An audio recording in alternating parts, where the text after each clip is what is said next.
আসসালামু আলাইকুম। অন্য মঞ্চের আলোচনায় আজকে আমাদের অতিথি হিসেবে আছেন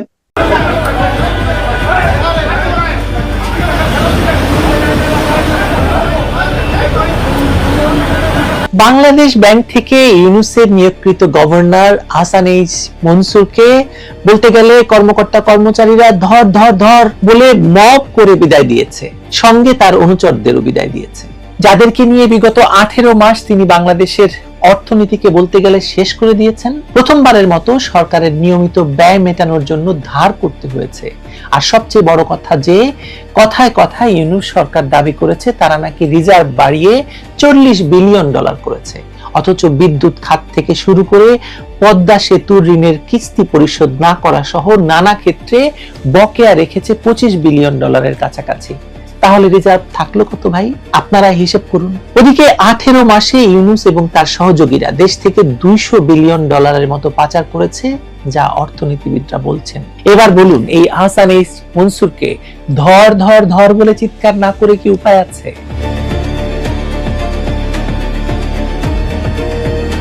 বিগত 1.5 বছরেরও বেশি সময় ধরে বাংলাদেশের ব্যাংকিং এবং আর্থিক খাতে যে অরাজকতা তৈরি হয়েছে তা কেবল প্রশাসনিক ব্যর্থতা নয়, বরং একটি সুপরিকল্পিত অর্থনৈতিক ধ্বংসযজ্ঞ।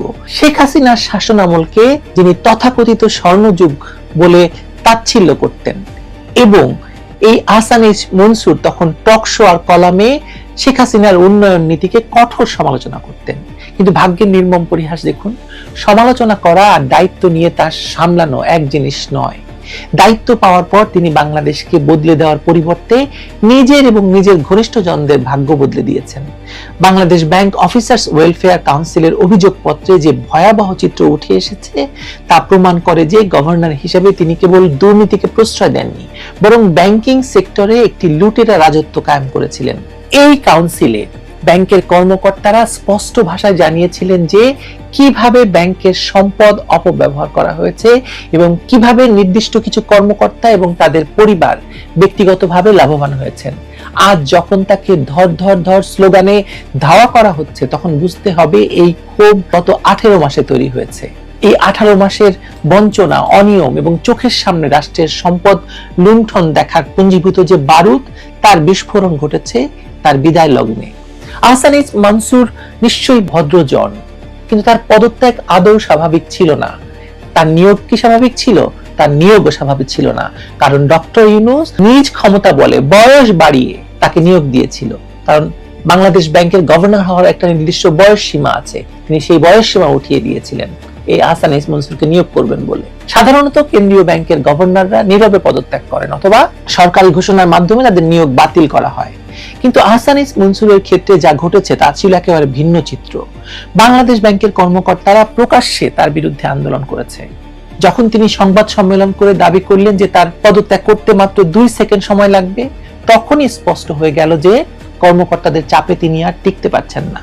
বাংলাদেশ ব্যাংক অফিসার্স ওয়েলফেয়ার কাউন্সিলের পত্রে যে গুরুতর অভিযোগগুলো উঠে এসেছে, সেগুলো পড়লে বোঝা যায় যে কি ভয়াবহ কর্মকাণ্ড ঘটে গেছে এই 18 মাসে। মানি লন্ডারিং প্রতিরোধ আইনের সরাসরি লঙ্ঘন করে ব্যাংকের অপারেশনাল তথ্য পাচার, গভর্নরের স্ত্রীর ব্যক্তিগত পছন্দের 2 কোটি টাকার টয়োটা আলফ্রেডো গাড়ি কেনা, প্রাধিকার বহির্ভূত 4টি গাড়ির অবৈধ ব্যবহার এবং ব্যক্তিগত সচিবের মাধ্যমে মাসিক 50,000 টাকা গাড়ি রক্ষণাবেক্ষণ ভাতা উত্তোলনের মতো অভিযোগগুলো সত্যি গুরুতর, এবং এই এনজিও ব্যবসায়ী হাসান এইচ মনসুরের বিরুদ্ধেই তো সেগুলো এসেছে। বিশেষত তার ডিজিটাল ব্যাংক লাইসেন্স বাণিজ্যের অভিযোগটি অত্যন্ত উদ্বেগজনক। ব্র্যাক ব্যাংকের সাবেক চেয়ারম্যান হিসেবে তার পুরাতন ব্যবসায়িক সম্পর্ক রক্ষার হীন উদ্দেশ্যে বিকাশ এবং সংশ্লিষ্ট প্রতিষ্ঠানগুলোকে ডিজিটাল ব্যাংকের লাইসেন্স দিতে তাড়াহুড়া করাটা স্বার্থের সংঘাতের স্পষ্ট উদাহরণ।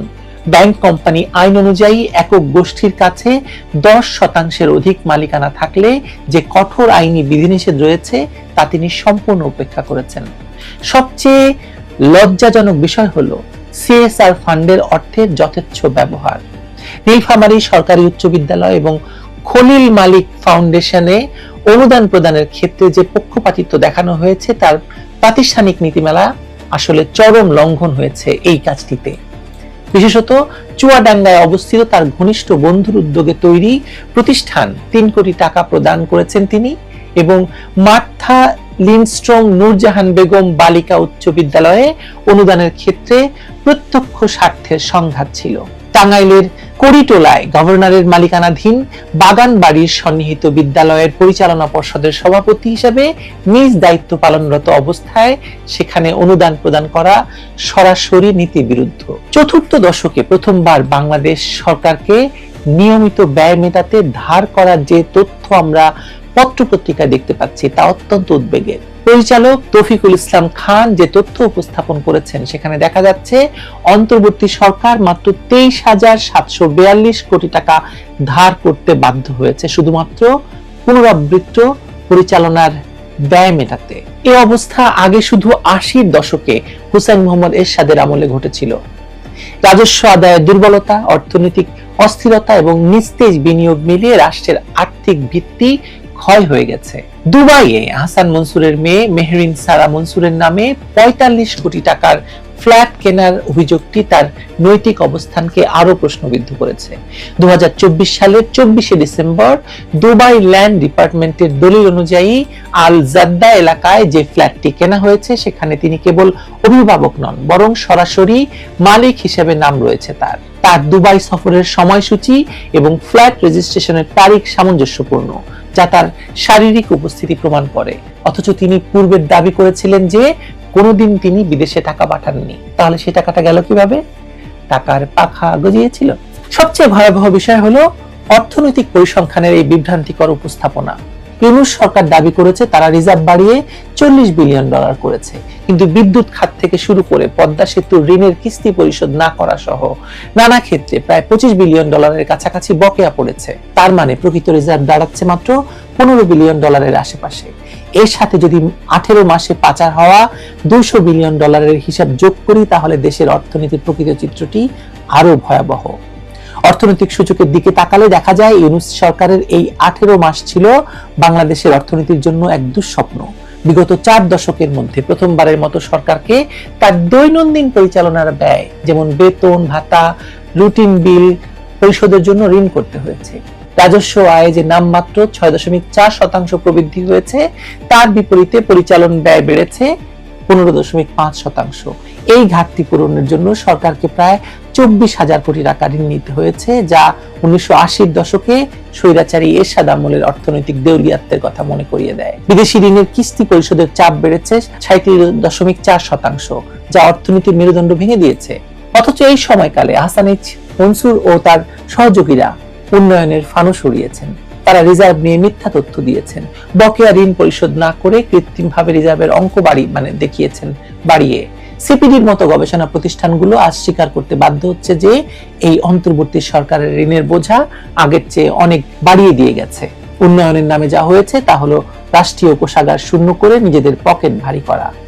ব্যাংক কর্মকর্তাদের দ্বারা হাসান এইচ মনসুরের উপদেষ্টা এবং সহযোগীদের শারীরিকভাবে লাঞ্ছিত হওয়া এবং ঘাট ধরে বের করে দেওয়ার ঘটনাটি কোনো বিচ্ছিন্ন ঘটনা নয়। এটি হলো মব জাস্টিস, গণরোষের বহিঃপ্রকাশ। যখন প্রাতিষ্ঠানিক বিচার ব্যবস্থা কাজ করে না, তখন দুর্নীতিবাজরা ক্ষমতার দাপটে ধরাছোঁয়ার বাইরে থাকে, তখন সাধারণ মানুষ বা ভুক্তভোগী কর্মকর্তারা আইন নিজের হাতে তুলে নিতে বাধ্য হন। সেই ঘটনা ঘটেছে কিনা আমি বলতে পারবো না, কিন্তু সেটা ঘটলেও অন্যায় হয়েছে। আহসানুল্লাহর মতো উপদেষ্টারা যারা এই লুটপাটের দোষর ছিলেন, তাদের এই পরিণতি প্রমাণ করে যে অন্যায় করে পার পাওয়া যাচ্ছে না। প্রশ্ন হলো, এই শাস্তি কি কেবল লাঞ্ছনার মধ্যে সীমাবদ্ধ থাকবে, নাকি তাদের আইনের আওতায় এনে দৃষ্টান্তমূলক শাস্তি দেওয়া হবে? বাংলাদেশের রাজনৈতিক নেতারা দুর্নীতির দায়ে জেল খাটেন, কিন্তু আমলা বা টেকনোক্র্যাটরা যারা কলমের খোঁচায় হাজার হাজার কোটি টাকা লোপাট করেন, তারা সবসময় ধরাছোঁয়ার বাইরে থেকে যান। এই ইন্ডেমনিটি বা দায় মুক্তির সংস্কৃতি বাংলাদেশকে বারবার পিছিয়ে দেয়। 1/11-এর কুশীলবরা যেমন বিচারহীনতার সুযোগে বিদেশে পাড়ি জমিয়েছিল, আজ যদি হাসান এইচ মনসুরদেরও নিরাপত্তা দিয়ে চলে যেতে দেওয়া হয়, তবে ভবিষ্যতে আবারও অসাংবিধানিক শক্তি এসে দেশটাকে ছিঁড়ে খুঁড়ে খাবে। বিএনপি সরকারের হাতে আজ শত শত প্রমাণ রয়েছে যে কিভাবে জুলাই সন্ত্রাসের মাধ্যমে ক্ষমতা দখলকারীরা এই সরকারকে রাষ্ট্রযন্ত্রকে ব্যবহার করে লুটপাট করেছে। রাজনৈতিক সরকারগুলোর রেশারেশি থাকতে পারে, একে অপরকে মামলা দিয়ে ব্যস্ত রাখার সুযোগে এই অরাজনৈতিক দুর্বৃত্তরা মাঝখান দিয়ে দেশের সম্পদ লুটে নেয়। আজ সময় এসেছে এই বৃত্তটা ভাঙার। হাসান মনসুরের বিদায় বেলায় কর্মকর্তারা যে স্লোগান দিয়েছে তা কেবল একটি স্লোগান নয়, এটি জাতীয় দাবি এখন। ধর ধর ধর, আহসান মনসুরদের ধর, এবং তাদের পালের গোদা ইউনূসকে ধর। ধরে দেখান এবার। ভালো। সংসদে তিনি যখন ভাষণ দিতে উঠবেন তখন সংসদে উপস্থিত জামায়াতে ইসলামী জোটের জাতীয় নাগরিক পার্টির ৭৭ জন সংসদ সদস্য কি আচরণ করবেন? তারা কি সত্যি তাকে সম্মানের সঙ্গে বক্তব্য শেষ করতে দেবেন? এই সব প্রশ্ন অনেকেই বলছেন রাষ্ট্রপতি শাহাবুদ্দিন চুপ্পুর মাথাতেও ঘোরা উচিত, এবং তারেক রহমান হয়তো অপেক্ষা করছেন তিনি সেটা বুঝতে পেরে মানে মানে সম্মানের সাথে নিজেই সরে যাবেন। রাষ্ট্রপতি শাহাবুদ্দিন চুপ্পুর চাকরিটা কালের কণ্ঠে সাক্ষাৎকার দিয়ে তিনি নবনির্বাচিত প্রধানমন্ত্রী তারেক রহমানের ভূয়সী প্রশংসা করার পরেও এখনো একেবারে সুতোর উপরে ঝুলছে। বরং কালের কণ্ঠে সাক্ষাৎকার দিয়ে নানা রকম বেফাস কথা বলে তিনি তার চাকরিটাকে এই সময়ে এসে আরো বিপদগ্রস্ত করে তুললেন কিনা তা নিয়েও বিএনপির ভেতরে বাইরে জোর আলাপ হচ্ছে। সংবাদ মাধ্যমগুলো কে হতে যাচ্ছেন পরবর্তী রাষ্ট্রপতি তা নিয়ে নানা রকম তালিকা ছাপাচ্ছে। আর তারেক রহমান রাষ্ট্রপতির সঙ্গে সৌজন্য বাড়িয়েছেন বটে, মানে এমনকি বিডিআর হত্যাকাণ্ডের দিন বিডিআর এর নিহত সেনা কর্মকর্তাদের শ্রদ্ধা জানাতে যাওয়ার সময় রাষ্ট্রপতিকে সাথে নিয়েছেন, করমর্দন করেছেন, দুজনের একসঙ্গের আন্তরিক ছবি প্রকাশিত হয়েছে বটে।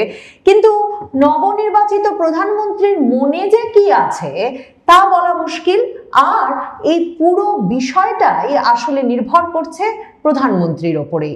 রাষ্ট্রপতি শাহাবুদ্দিন চুপ্পু সেটা জেনেই বিএনপি এবং তারেক রহমানের ভূয়সী প্রশংসা করেছেন। তারেক রহমান ভালো করবেন, Tarek Rahman is a cordial person. Tarek Rahman আর বিএনপি তার পাশে না থাকলে কিছুতেই রাষ্ট্রপতি শাহাবুদ্দিন চুপ্পু সংবিধানটা রক্ষা করে দেশ রক্ষা করতে পারতেন না, এমন নানা বয়ান তুলে ধরেছেন কালের কণ্ঠের সেই সাক্ষাৎকারে। কিন্তু সেটাই এখন তার জন্য কাল হয়ে দাঁড়াচ্ছে, কারণ জামায়াতে ইসলামীর আমির শফিকুর রহমান তিনি প্রথমে বিবৃতি দিয়ে বলেছিলেন যে ৫ই আগস্ট বিষয়ে রাষ্ট্রপতি অনেক সত্য গোপন করেছেন, এবং তিনি নিজের ভেরিফাইড ফেসবুক পোস্ট পেজে এক পোস্ট দিয়ে বলেন যে এই রকম করে একজন রাষ্ট্রপতি সাক্ষাৎকার দিতে পারেন কিনা, এবং তিনি বলেন যে ৫ই আগস্ট ২০২৪ বিষয়ে রাষ্ট্রপতি অনেক কিছু চেপে গেছেন। পতিত পলাতক প্রধানমন্ত্রীর পদত্যাগের বিষয়ে উনি উপস্থিত নেতৃবৃন্দকে যা বলেছিলেন এবং পরবর্তীতে জাতিকে যা জানিয়েছিলেন তার বর্তমান বক্তব্যে তিনি তা স্বীকার করেননি, আর এখন যা বলেছেন সেদিন তার কিছুই বলেননি। শফিকুর রহমান লেখেন যে রাষ্ট্রের সর্বোচ্চ জায়গা থেকে এরকম আচরণ অগ্রহণযোগ্য। কোটি কোটি মানুষ যা শুনল এবং সেদিন তিনি যা বললেন আর এখন যা বলছেন তার হিসাব রাষ্ট্রপতি মিলিয়ে দেবে কি? আমিরের কাছ থেকে এমন বক্তব্য আসার পর এখন রীতিমতো রাষ্ট্রপতি শাহাবুদ্দিনকে অপসারণ ও নতুন নিয়োগের দাবিতে আইনি নোটিশ দিয়েছে, একথা বলে যে রাষ্ট্রপতি শাহাবুদ্দিন চুপ্পুর সাম্প্রতিক বক্তব্য জুলাই মাসকে অসম্মান করেছে, সাংবিধানিক দায়িত্ব শপথের পরিপন্থী এসব উল্লেখ করে এই আইনি নোটিশ পাঠিয়েছেন সুপ্রিম কোর্টের আইনজীবী ব্যারিস্টার শাহরিয়ার। এই যে ব্যারিস্টার শাহরিয়ার এই আইনি নোটিশটি দিয়েছেন সেখানে তিনি বলেছেন যে এর মাধ্যমে রাষ্ট্রপতি শাহাবুদ্দিন চুপ্পু শপথ ভেঙেছেন, আর তাই তাকে অপসারণ করে নতুন রাষ্ট্রপতি নিয়োগ দিয়ে তারপর ত্রয়োদশ সংসদের প্রথম অধিবেশন উদ্বোধন করতে হবে। সংসদ সচিবালয় এবং আইন সচিবকে এই বিষয়ে সিদ্ধান্ত নিতে হবে। এই আইনি নোটিশটা পাঠিয়েছেন ব্যারিস্টার শাহরিয়ার। নাহিদ ইসলাম জাতীয় নাগরিক পার্টির নেতা, তিনি বলেছেন যে প্রথম যে অধিবেশন ডেকেছেন, সংসদ অধিবেশন ডেকেছেন রাষ্ট্রপতি শাহাবুদ্দিন চুপ্পু, সেখানেই তাকে অভিশংসন করতে হবে এবং অভিশংসন করার মাধ্যমে তাকে গ্রেফতার করতে হবে, কারণ রাষ্ট্রপতি সংবিধানের যে শপথ সেসব ভঙ্গ করেছেন।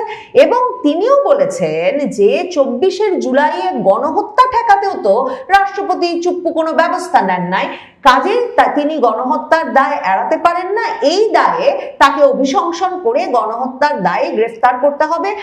নাহিদ ইসলাম বলেছে তিনি যে ধরনের সাক্ষাৎকার দিয়েছেন সেটাতে তো শপথ লঙ্ঘন হয়েছে, ফলে কোনোভাবেই এই রাষ্ট্রপতি আর এই দায়িত্বে এই পদে থাকার যোগ্য নয়।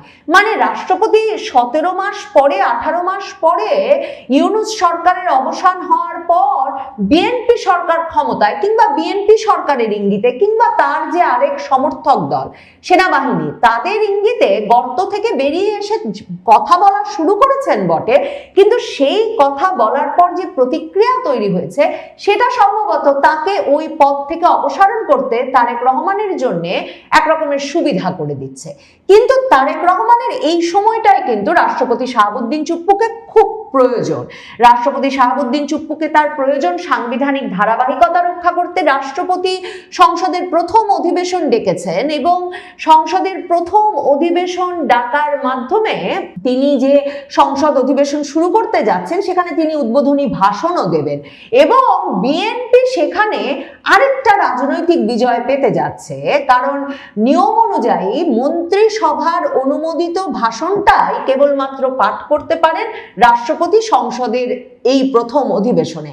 কাজেই তিনি নিয়ম অনুযায়ী যে ভাষণ দেবেন সেটা মন্ত্রিসভা দ্বারা অনুমোদিত হবে এবং পত্রপত্রিকাগুলো খবর দিচ্ছে যে রাষ্ট্রপতির ভাষণে এবার প্রাধান্য পাবে ফ্যাসিস্ট শেখ হাসিনার 15.5 বছরের দুর্নীতি, অনিয়ম ও অপশাসনের বিষয়গুলো।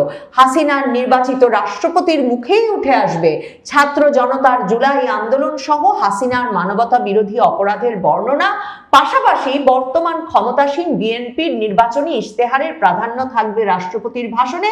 মন্ত্রী পরিষদ সূত্র এ তথ্য আমার দেশ পত্রিকাকে দিয়েছে। অনেক সূত্র বলছে বিএনপির যে এটা তো একটা দারুণ মজা, মানে শেখ হাসিনার চরণ ধুলি না পেয়ে যে বিব্রত হয়ে পড়তেন, মানে একরকমের উতলা হয়ে পড়তেন রাষ্ট্রপতি শাহাবুদ্দিন চুপ্পু, তা তো তিনি নিজেই সংবাদ মাধ্যমের সামনে বলতেন এবং সেসব কথা বলে সে সময় তিনি আলোড়ন তৈরি করেছিলেন।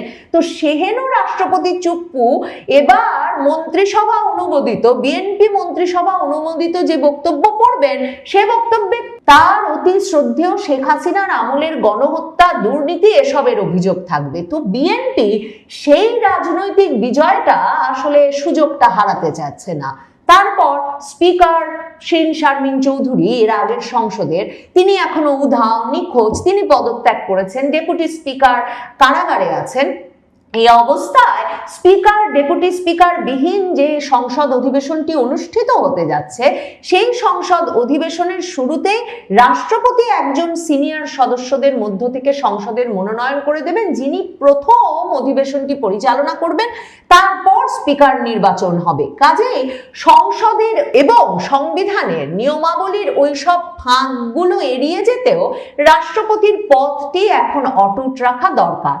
আর রাষ্ট্রপতি শাহাবুদ্দিন চুপ্পুকে যতটা বিশ্বস্ত অনুগত ভাবে পেয়েছেন তারেক রহমান দেখেছেন গত কয়েক মাসে, সেটাও রাষ্ট্রপতি শাহাবুদ্দিন চুপ্পুর চাকরি কিছুটা সময় বাড়িয়ে নিতে পারে।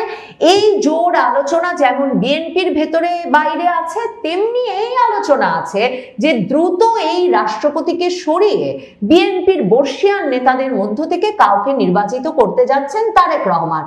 তারেক রহমান এমনকি 2007 সালে 11 সরকারের সময় দেখেছেন তাদের অতি বিশ্বস্ত ইয়াজউদ্দিন আহমেদ তাকে কিভাবে ভয় ভীতি দেখিয়ে তখনকার সেনাপ্রধান মইনু আহমেদ পুরো পরিস্থিতিটা তাদের সরকারের প্রতিকূলে নিয়ে গেছেন, তাদের দলের বিএনপির প্রতিকূলে নিয়ে গেছেন, এবং কিভাবে ইয়াজউদ্দিন সরকার থাকা অবস্থায়, ইয়াজউদ্দিন রাষ্ট্রপতি পদে থাকা অবস্থায় বিএনপির জন্য পরিস্থিতি ভয়াবহভাবে বৈরী হয়ে উঠেছিল।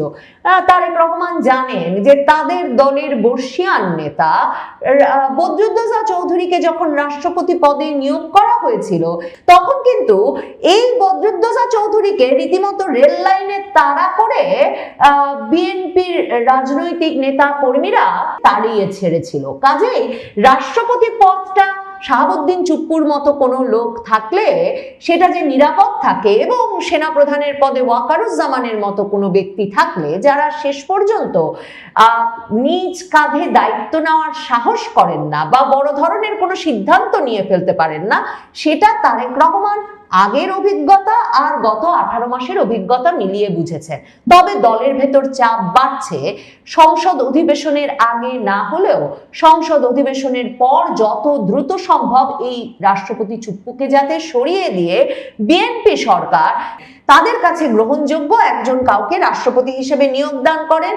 আজকেও দ্য বিজনেস স্ট্যান্ডার্ড পত্রিকা প্রেসিডেন্ট থেকে হুইপ সব পদে কারা কারা নিযুক্ত হচ্ছেন এ নিয়ে যে জল্পনা তুঙ্গে উঠেছে সে বিষয়ে একটা খবর প্রকাশ করেছে এবং সেখানে আবারও প্রেসিডেন্ট পদে মির্জা ফখরুল ইসলাম আলমগীর, যাকে এখন স্থানীয় সরকার মন্ত্রী হিসেবে নিয়োগদান করা হয়েছে, বিএনপির মহাসচিব হিসেবে যিনি গুরুত্বপূর্ণ, তাৎপর্যপূর্ণ এবং সবচেয়ে উল্লেখযোগ্য দায়িত্ব পালন করে বিএনপির ভেতরে দলটাকে ধরে রেখেছিলেন শেখ হাসিনা সরকারের প্রতিকূল সময়ে, সেই মির্জা ফখরুল ইসলাম আলমগীরের নাম লিখছে দ্য বিজনেস স্ট্যান্ডার্ড। আর জাগো নিউজ 24 দেখছি তারা একই ধরনের শিরোনাম করেছে, রাষ্ট্রপতি থেকে হুইপ আলোচনায় যারা, এবং তাদের সিনিয়র রিপোর্টার লিখছেন যে রাষ্ট্রপতি পদে আসলে 4 জন শীর্ষ নেতার কথা বিএনপির ভেতরে আলোচনায় রয়েছে। তারা হলেন দলের মহাসচিব মির্জা ফখরুল ইসলাম আলমগীর, স্থায়ী কমিটির সদস্য ডক্টর খন্দকার মোশাররফ হোসেন, নজরুল ইসলাম খান এবং সেলিমা রহমান।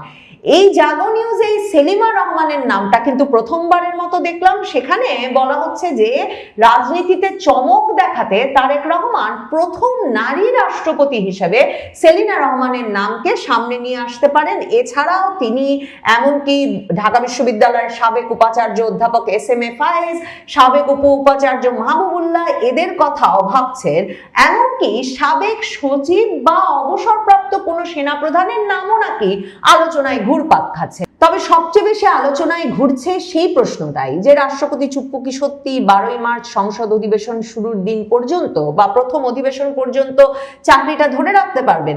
চাকরিটা ধরে রাখতে পারলে কতদিন ধরে রাখতে পারবেন? সংসদে তিনি যখন ভাষণ দিতে উঠবেন তখন সংসদে উপস্থিত জামায়াতে ইসলামী জোটের জাতীয় নাগরিক পার্টির 77 জন সংসদ সদস্য কি আচরণ করবেন? তারা কি সত্যি তাকে সম্মানের সঙ্গে বক্তব্য শেষ করতে দেবেন? এই সব প্রশ্ন অনেকেই বলছেন রাষ্ট্রপতি শাহাবুদ্দিন চুপ্পুর মাথাতেও ঘোরা উচিত এবং তারেক রহমান হয়তো অপেক্ষা করছেন তিনি সেটা বুঝতে পেরে মানে সম্মানের সাথে নিজেই সরে যাবেন। এই যে সরে যাওয়ার সুযোগের ইঙ্গিত, এটা কিন্তু বিএনপি সরকার ক্ষমতা নেওয়ার পর থেকে বাংলাদেশের বিভিন্ন প্রতিষ্ঠানের বিভিন্ন গুরুত্বপূর্ণ ব্যক্তিকে দিয়ে আসছেন, যাতে মব নয়, ধমক নয়, ভয়ভীতি নয়, মানে সেই ব্যক্তিরা তাদের ক্ষমতা ছেড়ে দিতে পারেন।